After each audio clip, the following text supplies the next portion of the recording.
Hello everybody and welcome back. I am Count Christo and this is the MUNDUM SATIS campaign. Thank you ever so very much for joining me. Things are going rather well, though I say so myself. We have many colonial nations, merchants up the wazoo. We have a whole bunch of uncored land. And you know what uncored land is? It's just cored land waiting to happen.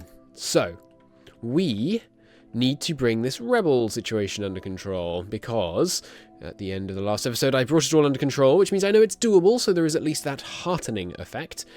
But unfortunately the game then crashed devastatingly, which means I'm going to have to do it all again. But that's okay. I'm a positive, optimistic person. I will make it work. We will pull this off if it takes me all day. Well, hopefully not if it takes me all day, but extra hour fighting rebels, that's all right. That's all right. So I shall see you once all the rebels are cleared up, or when some other interesting thing comes to pass. Are you ready? Are you ready for this? Here it goes. It's not the conversion. Don't mind the conversion. That's not important. Here it comes. Here it comes. Yes. No more. Oh, I didn't actually get wiped. All right. All right. Now, in a second. One more second. Come on. Get him. I believe.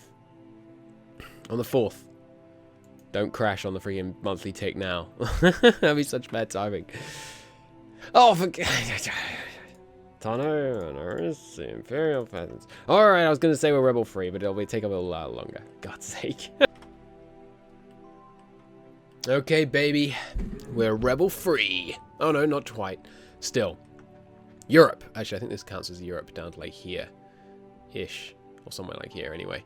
But Europe proper is entirely rebel-free. Hell yes. This is a great time for our nation. And we haven't even got much from Revolt Risk, which means I can begin to move our people back over to the New World. And see what we can do about Cusco, Chimu, maybe these Mutashpi people down in the south as well. And we will see what we can do to get our wars of conquest back on the road. Or we may want to continue a period of peace and development for a while. I've been doing quite a lot of development, especially of German cities. Just trying to. I've been finding places that have production, and like this, they have production skill here, right? They have 80 production skill, but no warehouse. So they're producing nothing. Sorry, no workshop. So I'm just building stuff to try and drive up the urban population so we can get warehouses back in these places that have this kind of latent production skill. Like up here, we've got some leather production that we're missing out on. So we want to try and get these places back to their jobs, back to producing stuff. So that's what I'll do now. The Ottomans are finally dead. Ark-Kunlu just full annexed the Ottomans. Finally, they are no more. Bye-bye, Ottomans. I shall not miss you. Alright. March my minions to the New World. We're going to loot, burn, pillage, and destroy the tribes and, well, nations, really. Do they count me tribal? No, they are a despotic monarchy. The nations of the Incan lands will be destroyed beneath the iron tread, looted beyond belief. Marvellous. Hello everybody. So, it's a new day, by the way, in case I sound a little different. We are launching our massive attack on the Peruvian nations, and I have just remembered in time, for God's sake, Christo, don't colonize this province. Because if we colonize this province, we'll probably lose access to our Kerala Colonization Acts. Right now, for example, well, once Lapland finishes, we probably won't have the option to take the Lapland Colonization Act. But now we've got all these colonies established. These ones, some down here, and one here to neaten up borders. So now I think we're going to abandon this until we have Diplotech 40, at which point we can use it to establish more colonies overseas in the Americas. Right, back to the Peruvian conquest.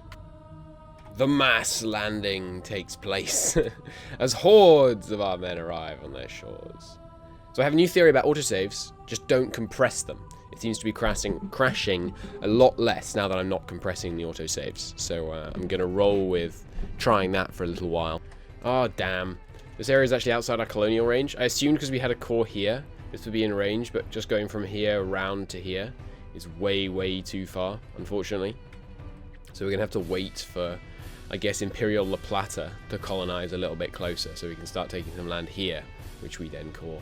Darn it. Darn it, darn it. That is unfortunate. But, oh well. It's still a good loot war. How much loot are we carrying right now? We've done a number of wars since we last been at peace. Just 5,000. Not bad. Not bad. And here we go.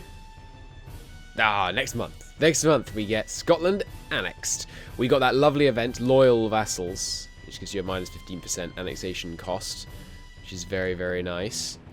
Unfortunately, we're not going to be able to use it to complete any other any other annexations. I checked. Even if we tried to annex our smallest vassal, by the time we'd finished, the event would already have expired. Very sadly. But we did at least save 15% on the annexation of Scotland. So here we go. Give it to me. Give it to me now. Yoink. Give me Scotland. Come on. Do it. You know you want to. Boom. Get annexed, Scotland. Once the monthly tick processes. Boom. There we go. Nice. Oh, look at that. Look at that font. That is beautiful. Look at all those free, not free, but look at all those complete cores.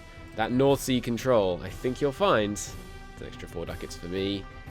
Nice. They had 0 production centres in their entire country. Good God, Scotland. Get your act together. There is like no development here. Still, it's good. Very good, especially for trade control. Plus, you know, we now have a herring monopoly, so that's good. Nice. Egypt is next. We're going to annex Egypt, which is going to make our font even better. It's going to go all the way down here. In fact, it might try and go all the way down here. And then I suspect the fact that this country's in the way is going to make it all squirrely, so we'll have to annex these guys. But nice. Scotland finally annexed, giving us much greater control over the English Channel as well, which is going to be a very serious bump in cash. We should probably build stuff here. I don't know, there's still no urbanization. Good lord, we looted this place to high heaven, of course. So anyway, that's a very good step. I think I will just have these guys conform. You will conform. 8 heavy ships, Scotland. Why are you wasting my money on 8 heavy ships? That is foolish. That is foolish indeed. And they've got a whole bunch of other ships randomly dotted around. So I'll deal with that.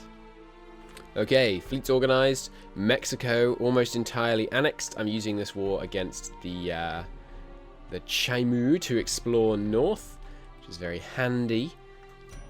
Right, fort, be gone. So now there will no longer be these darn Irish revolts we've been dealing with for ages. Is there still an Irish clans modifier? No, I think that's only when it's owned by England. Okay, cool. There is a significant reformed presence. Plenty more land for us to convert to make Catholic font even better. Nice. Marvellous. Going very well so far today. Hello everybody. I am going back over and editing this episode, and it seems that I never did an outro. And it's also very short. This is actually the combination of clips I recorded for part 15 and part 16 that I'm compressing down here into part 15. I've no idea why I thought that I had enough content recorded.